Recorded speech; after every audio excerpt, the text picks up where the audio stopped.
Bonjour, alors ça fait quelques temps que j'avais pas laissé de vidéo, donc là je vais en créer une sur l'outil Anki. Donc vous présenter aujourd'hui un petit peu comment fonctionne cet outil là, qui est un logiciel de mémorisation visant à créer des petites cartes, un peu comme le principe des cartes mémoire, des flashcards. Alors c'est un peu différent de Plickr, ce que j'ai présenté auparavant, dans la mesure où là c'est au rythme de l'élève. C'est pas vous qui allez suggérer ou proposer les questions devant un panel d'élèves ou d'apprenants. Là c'est chacun qui va travailler à son rythme sous le principe des cartes. Exemple, vous posez une question recto sur la partie recto de la carte, et au verso de la carte vous aurez la réponse. Si bien que selon le temps que vous allez mettre pour répondre, vous allez soit trouver la question facile et donc vous allez avoir la réponse dans la foulée, soit ça va vous paraître un petit peu plus compliqué et vous demander davantage de réflexion, et auquel cas on estimera que cette question là vous a posé un peu souci. Et selon donc le temps, le délai de réflexion, vous allez être honnête avec vous-même et puis vous allez cliquer ça m'a pris du temps, ça m'a pas pris trop de temps, et dans ce cas-là, il y a un système d'algorithme via ce logiciel-là qui fait que la carte reviendra, mais dans une fréquence variable. Si c'était une question très simple, elle reviendra peut-être 5 jours après, et si c'est une question qui vous a posé un peu plus souci, voire vraiment problème, elle reviendra très vite, dans l'heure qui suit ou le lendemain. Donc l'idée c'est de faire travailler la mémoire par le biais de la répétition. Je vous ai présenté là ce que vous voyez à l'écran, c'est le logo d'Anki tout simplement, c'est un logiciel libre, gratuit. Vous allez pouvoir retrouver sur votre ordinateur, Mac ou PC, mais également sur les appareils nomades, du style les smartphones, du style les tablettes. À droite j'ai mis le lien vers le site, donc c'est https appsankiweb.net, et c'est la description donc via un moteur de recherche. Et en dessous j'ai mis le lien qui vous permet d'avoir le document, donc le manuel en français. Alors je vais vous montrer un petit peu comment c'est présenté, et comme vous pouvez le constater, c'est assez étriqué. Donc c'est peut-être dû à la résolution de mon écran là, mais je pense que ça reviendra un petit peu à la même chose sur votre ordinateur. C'est peut-être optimisé pour les smartphones. Quoi qu'il en soit, c'est peut-être pas la meilleure façon de le consulter.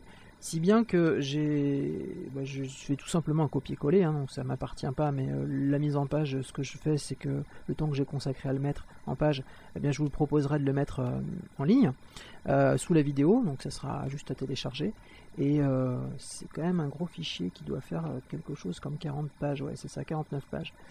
Donc là c'est très exhaustif, le but de ma vidéo c'est pas ça, c'est pas de vous présenter tout ça en détail, c'est de vous présenter justement les éléments essentiels et de savoir un petit peu assez rapidement comment on peut créer ces paquets, comment on peut créer ces fameuses questions, et après les soumettre à ses élèves.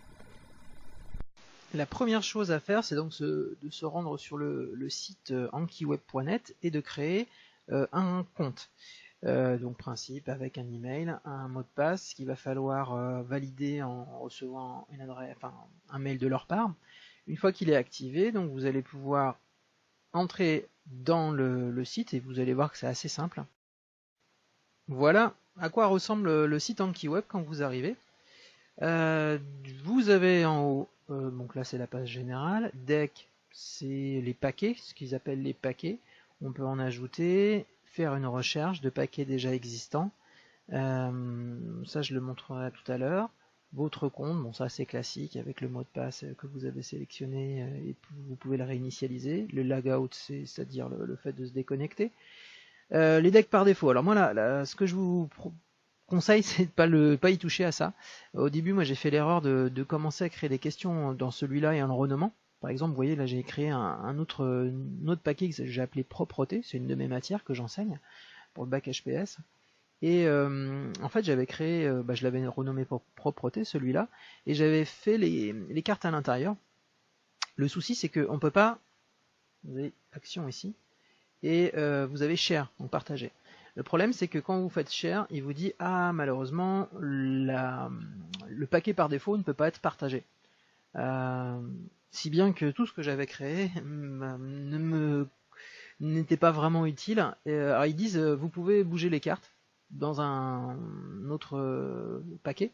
Je suis pas parvenu à trouver la fonction pour faire un transfert. Bon, j'ai fait des copier déplacés, des choses comme ça, mais ça n'a pas abouti. Donc, et en parallèle à cela, on va travailler avec la petite application qui est installée sur l'ordinateur. Alors on peut l'agrandir, hein, la taille de la fenêtre, mais clairement ça va pas être très intéressant de l'avoir en grande taille. Là c'est très bien, en plus ça va me permettre de faire le parallèle avec ça. La première chose, enfin moi je trouve que le plus important à comprendre au début, c'est que les deux fonctionnent ensemble. Il y a une idée de synchronisation, et que si vous modifiez l'un et que vous oubliez de synchroniser, malheureusement il y aura comme un souci, c'est-à-dire qu'il y a des données que vous allez perdre ou que vous n'allez pas avoir, selon la façon dont on perçoit les choses. Donc là, moi ce que je conseille de faire, c'est de travailler sur cet outil-là, la petite application pour votre ordinateur, et puis la sphère là, synchronisée, ou le raccourci Y, vous cliquez dessus et la synchronisation se fera. Ce qui fait que si je rafraîchis l'écran, bon là il n'y a pas eu de modification, mais je devrais retrouver exactement la même chose que ce que j'ai fait sur mon petit logiciel. Voilà, ça c'est pour l'introduction, comprendre un petit peu, mais vous allez voir qu'il n'y a heureusement pas trop d'éléments de base, hein. Après si c'est assez détaillé, mais de base c'est assez simple à comprendre. Et ben moi dans un premier temps, alors je vais pas créer un paquet, mais vous par défaut ça arrivera comme ça. Donc moi j'ai créé le premier paquet que j'ai appelé propreté. Donc si vous voulez, je pourrais écrire propreté là. Il apparaîtra ici donc. Ce que je veux maintenant dans mon paquet, dans mon deck de cartes, si vous préférez, comme un paquet de cartes, c'est de créer des questions. Et pour créer des questions, je vais aller dans propreté. Pardon, je commence mal. Je vais aller dans ajouter. Et je vais ajouter des questions dans mon paquet qui s'appelle propreté. Mais là, si je clique parce que vous êtes trompé la première fois, ça apparaîtra par exemple par défaut. Donc il faudra penser à remettre bien sur propreté. Et le type, ce qu'ils appellent type là, c'est le type de question, du moins là. La façon dont ça va être présenté, vous voyez là c'est recto et verso. Vous avez les cartes inversées, c'est-à-dire recto, verso, ajouter le verso. J'ai pas trop saisi, enfin si, il y a forcément un sens, mais j'ai pas trop cherché. Moi je suis resté sur basique en quelque sorte, et le principe de la carte, hein, qui est clairement avec un côté vous avez la question, l'autre côté vous avez la réponse. Ici les champs, c'est vous pouvez renommer, au lieu de l'appeler recto, vous préférez l'appeler face avant et face arrière par exemple. Donc vous renommez la face ici et l'autre face là. Vous pouvez changer la police d'écriture et la taille. Bon, ça c'est des petits paramètres qui sont intéressants mais pas nécessairement indispensables. On peut personnaliser les cartes. Alors là, vous voyez, il faut s'y connaître un tout petit peu peut-être pas en prog, mais vous voyez, c'est un langage un peu pas commun, donc on va dire que si ça vous convient, on va laisser les choses telles quelles. Après, si vous voulez paramétrer plus en profondeur, il n'y a pas de souci, tout est expliqué dans le fameux document que je vous ai présenté là en préambule, qui fait 40 pages, et donc là vous aurez votre bonheur. Donc je reviens sur ce que j'étais en train de présenter, et je vais créer mes premières questions. Donc, quel est cet appareil? Alors, pourquoi je pose cette question? Vous allez vite comprendre, c'est que ça va travailler sur le visuel, et comme on est en propreté, alors déjà ce que je vais faire, c'est que je vais toujours poser la même question, je vais faire un petit copier de cette question-là. Et là, je peux le mettre en gras, italique, souligné, je peux mettre des exposants, des indices, je peux... Là j'imagine c'est supprimer le formatage, voilà. Choisir une différente couleur, ça peut être intéressant si je veux mettre en avant un mot ou une lettre en particulier. Et moi ce que je veux c'est simplement y insérer des images, parce que quel est cet appareil? Sans mes images ça va pas donner grand chose. Donc appareil 1, le voilà. Alors je vais agrandir un peu la fenêtre pour que l'on puisse voir. Donc cet appareil là, moi je sais que ça s'appelle un aspirateur à poussière. Donc là ma réponse, enfin à poussière ou pas spécialement, mais comme là il n'y a pas de sac, mais en tout cas c'est un aspirateur. Dans les marqueurs, c'est des tags, on appelle aussi des tags les marqueurs, et j'avais commencé à en mettre un ou deux. Donc là le mot appareil me convient. Et c'est tout.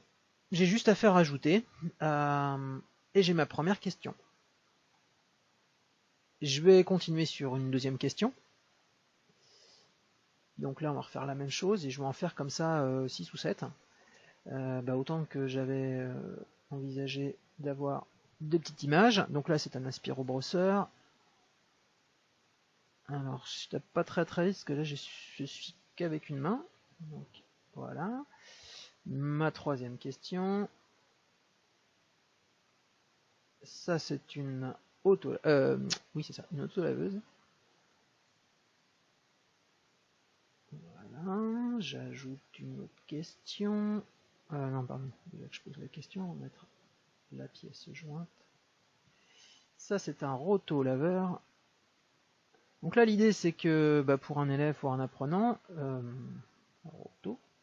Alors, on peut bien sûr modifier les questions, si, comme là, par exemple, j'ai fait une faute de frappe, ou si vous voulez changer les couleurs, la police, etc., la taille de caractère, bref, tout ça, c'est modifiable par la suite. Donc heureusement, j'en ai pas trop prévu, et j'en suis à celui-là, qui est un injecteur-extracteur. Donc là, c'est les principaux appareils, pour ceux qui font de la propreté, qui vont l'enseigner. Ce sont les principaux appareils que l'on trouve en classe de première, et pour la partie même bac HPS en général. Pas beaucoup plus de... Bon, ça c'est la fameuse monobrasse. Et enfin, quel est cet appareil? La dernière, je crois que j'ai rien oublié, et lui c'est un aspi à eau. Tout à l'heure c'est pour ça que je vous disais aspirateur à poussière, mais il manquait le sac, mais en tout cas on voyait pas de déflecteur et puis d'arrivée d'eau. Voilà, donc là si j'ai bien compté, si je me suis pas trompé, j'ai rien oublié, je dois en avoir 7, c'est bien ça. Donc j'ai mes 7 cartes. Dans ma partie propreté, je peux moi-même les tester. L'élève, ça se présentera de la même façon, mais avant, comme je vous ai dit tout à l'heure, il faut absolument penser à synchroniser. Sinon, ce que j'ai créé sur mon petit logiciel n'apparaîtra pas sur l'ordinateur. Et ça pose souci, parce que chez moi, parfait, je pourrais accéder à mes cartes, mais si je demande à des élèves d'accéder à mon paquet de cartes pour qu'eux-mêmes révisent, puisque c'est centralisé via le site et non pas votre petite application, ils ne trouveront jamais votre paquet de cartes. Donc je synchronise, voilà, c'est déjà fait, et là vous allez voir que si j'actualise, hop, c'est magique, ça apparaît ici. On peut le tester sur l'un ou l'autre, on va le tester ici par exemple. Eux, ça va se présenter de la même façon. Quand ils auront trouvé votre paquet propreté. Bien, alors avant de les tester, mes petites cartes, je vais quand même vous présenter 2-3 éléments qui sont intéressants.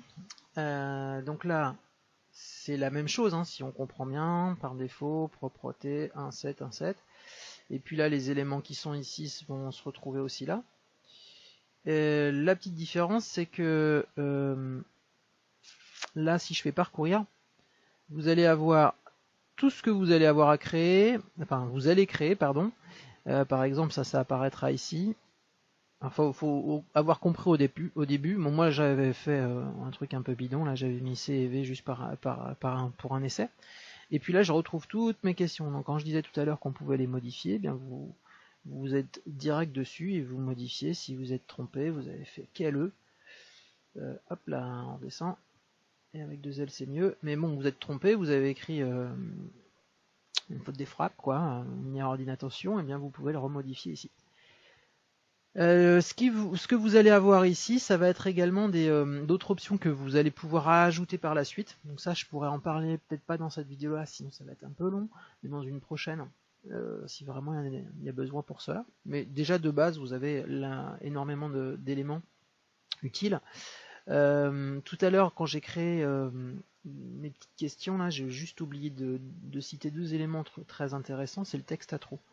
C'est-à-dire que quand vous allez taper par exemple, quel est cet appareil? Supposons que le S est un texte à trous, enfin c'est un élément qu'ils vont devoir trouver. Eh bien, vous faites ça, vous le mettez en surbrillance et vous cliquez sur texte à trous. Ça veut dire que en dessous, dans votre verso, enfin dans la réponse du moins, ils devront trouver, voilà, en l'occurrence c'est le verbe quel est, mais c'est vous c'était ça pourrait être un autre élément, évidemment. Là, c'est si vous voulez enregistrer un son, un bout de phrase, ça peut être utile lorsque on apprend une langue. Et ici, vous allez, alors ça c'est parce que j'ai fait un ajout un add-on comme on appelle ça. Là, c'est pour tout ce qui est mathématiques. Qu'est-ce que j'ai oublié encore? Non, c'est tout. Le son, ouais, déjà c'est pas mal. Ça, je pourrais en parler, ouais, ce que je disais, c'est tout ce qu'on peut ajouter en plus. Peut-être pas dans cette vidéo. Donc, alors l'avantage de vous le présenter en parallèle entre la petite application de bureau et puis le site internet, c'est de voir aussi qu'il y a quelques modifications. Notamment, là, le nombre de cartes, on vous dit qu'il y en a 7. Et donc vous pouvez en ajouter bien plus que 7, évidemment. Et parmi les options que l'on me propose à côté de la petite roue dentelée, là, c'est renommer. Donc c'est ce que j'ai fait au début, là, je vous expliquais, je m'étais trompé, j'avais mis propreté là, et par défaut, je ne pouvais pas partager mes cartes. Les options, je vais montrer à l'instant, exporter et supprimer l'ensemble du paquet. Les options là, si je clique, j'arrive sur pas mal de sous-parties et de choses à modifier. Par défaut, c'est très bien, mais je vais quand même en parler rapidement. La petite différence, c'est que sur le site, vous n'avez pas cette option-là. Vous avez renommer, partager et effacer. Et pour le coup, ces petites options-là sont quand même assez intéressantes. Vous allez donc avoir notamment le nombre de cartes que on peut suggérer aux apprenants par jour. Donc si votre paquet contient 28 cartes, eh bien si vous avez mis que 20, tous les jours ils n'en auront que 20 sur les 28. L'intervalle de passe, c'est-à-dire le fait du renouvellement, ça sera tous les jours. Pour les cartes faciles, c'est vous qui estimez, comme j'expliquais au début, mais je vais l'illustrer aussi vers la fin là, pour bien que ce soit visuel. Mais je disais que si c'était une question facile, bon, donc on a répondu quasi du tac au tac, elle ne reviendra pas très souvent, elle reviendra un certain nombre il y aura un délai de, voilà, en l'occurrence 4 jours. Si vous estimez que c'est même pas assez, on peut mettre 7 jours. La facilité initiale, 250%. Qu'est-ce qu'on a? Le principe des révisions. Alors là, on peut affiner vraiment beaucoup les choses. Même chose pour les échecs. Si on se trompe ou si on a vraiment quelques bonnes difficultés. Donc tout ça, c'est paramétrable et pour le coup, c'est quand même bien fait. Ce que je voulais dire, c'est que oui, après. Ça c'est exporté, pardon. C'est-à-dire que si je veux le mettre sur ma clé USB, que je veux passer à un collègue, etc. C'est pas ça que je voulais faire ici, c'était share. C'est-à-dire qu'en fait, une fois que moi j'ai créé mes petites cartes, mes paquets là de questions, l'intérêt c'est que mes apprenants, mes élèves, mes adultes, eh bien, ils puissent le retrouver, ce paquet de cartes là, pour qu'eux-mêmes puissent travailler dessus. Et là, on va vous demander de mettre un titre à votre paquet de cartes. Des tags, c'est tout simplement le principe de mots-clés. Donc là, moi, je vais mettre par exemple propreté et j'avais commencé à le préparer. Voilà. Appareil en propreté, ça sera mon titre. Appareil sans S, parce que sinon, il faudra taper appareil avec un S pour vraiment tomber dessus. Et propreté, la matière. Description, présentation des différents appareils d'entretien courant ou de rénovation vus en cours de propreté du bac HPS. Donc je déclare que tout ça c'est moi qui l'ai créé et il est en train de mouliner pour me l'accorder et me le mettre en ligne. Il finalise, ça y est, c'est parfait. Et ma decklist, elle est ici. Je peux la télécharger. 1, 2, 3. Ah oui, d'accord, c'est des exemples sur 7. Ok, parce que là, il n'y en avait pas tant que ça qui apparaissait. Et donc, je vais pouvoir après le soumettre à différentes personnes qui le recherchent. Alors, on va tout de suite le faire. Ce qui va être intéressant maintenant, c'est de s'imaginer que nos élèves vont chercher un petit peu vos paquets de cartes, de questions. Pour cela, eux, quand ils vont arriver, alors ils n'auront pas celui-là parce qu'ils n'auront rien créé, ils n'auront que par défaut. S'ils vont sur le site, ils vont chercher des nouveaux paquets, enfin les paquets qu'on va leur citer. Donc là, vous allez taper propreté.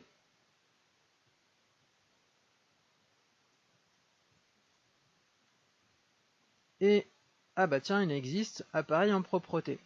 On sait qu'il y a 7, alors il y a un petit décalage là, il y a 7 notes, il n'y a pas d'audio, il y a 7 images. Il faut imaginer que là, le 7 il est ici et le 7 il est là. Et donc ça, vous pouvez le récupérer en faisant download. Et pour le coup, bah, là, après les élèves auront ce paquet de cartes là.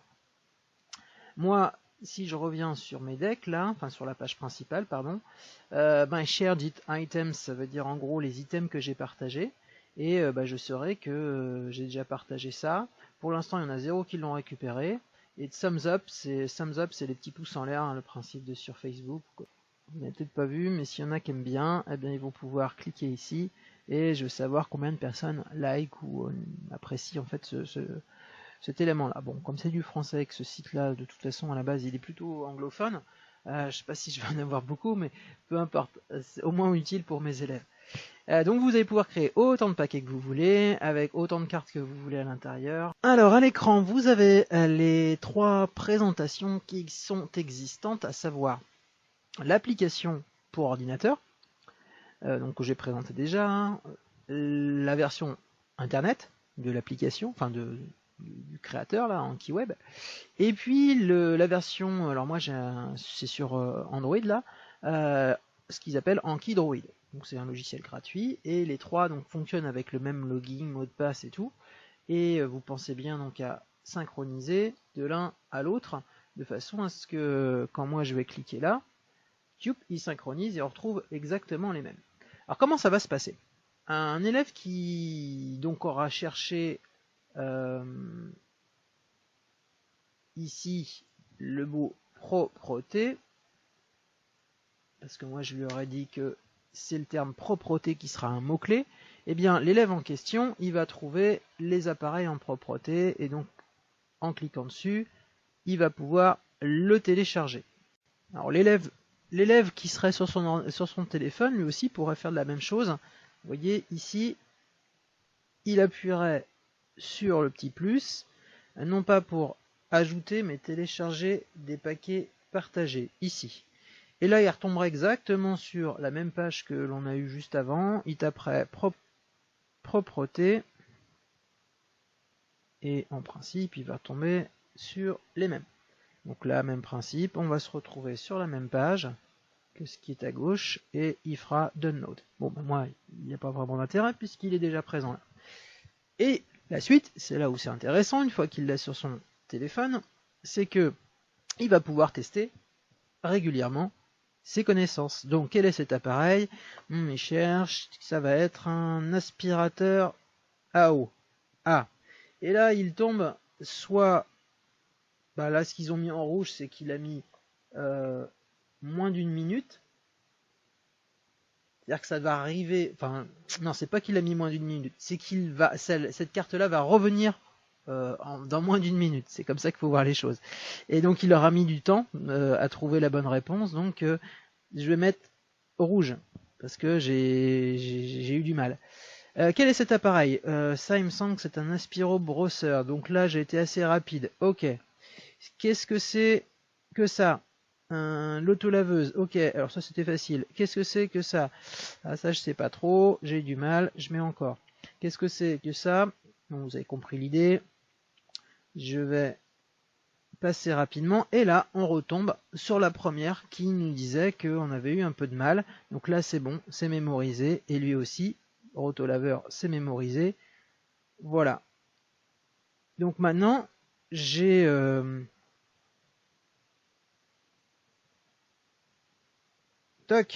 j'ai pu valider toutes mes petites questions.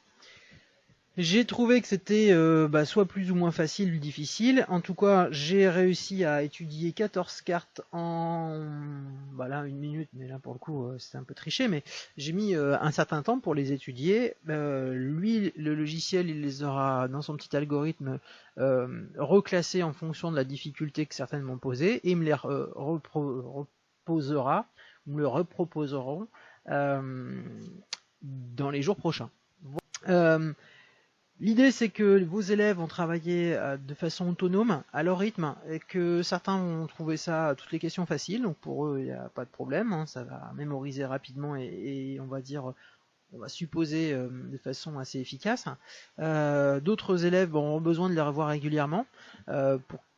Pour certains d'entre eux, ça va peut-être même poser souci, donc ça va être l'occasion de revoir au moins une à deux fois par jour certains éléments. Donc ça peut être un travail à mener, non pas un jour avant un examen, mais ce genre de là, comme par exemple, typiquement, on est à une semaine de la rentrée scolaire, je vais leur proposer en début d'année scolaire à mes élèves, alors que les trois quarts des appareils, ils ne les connaissent pas encore. L'idée, c'est qu'ils se familiarisent avec la visualisation de cet appareil-là, qu'ils sachent le nommer dès qu'ils vont l'apercevoir. Alors, selon les schémas que je vais leur présenter, ça ne sera pas forcément exactement le même, mais l'idée est que la façon dont ils l'auront perçu, je pense qu'ils l'auront mieux intégré que si ça faisait depuis le mois de septembre et que nous étions en mai, qu'ils l'avaient vu l'appareil et ils se rappelleraient peut-être plus forcément la fonction de l'usage ou tout simplement du nom. Voilà, j'espère que c'était assez clair. Si c'est pas le cas, n'hésitez pas à poser des questions et puis je me ferai un plaisir d'y répondre et j'ajouterai si besoin est aussi une autre petite vidéo pour compléter les éléments. Bonne journée, au revoir.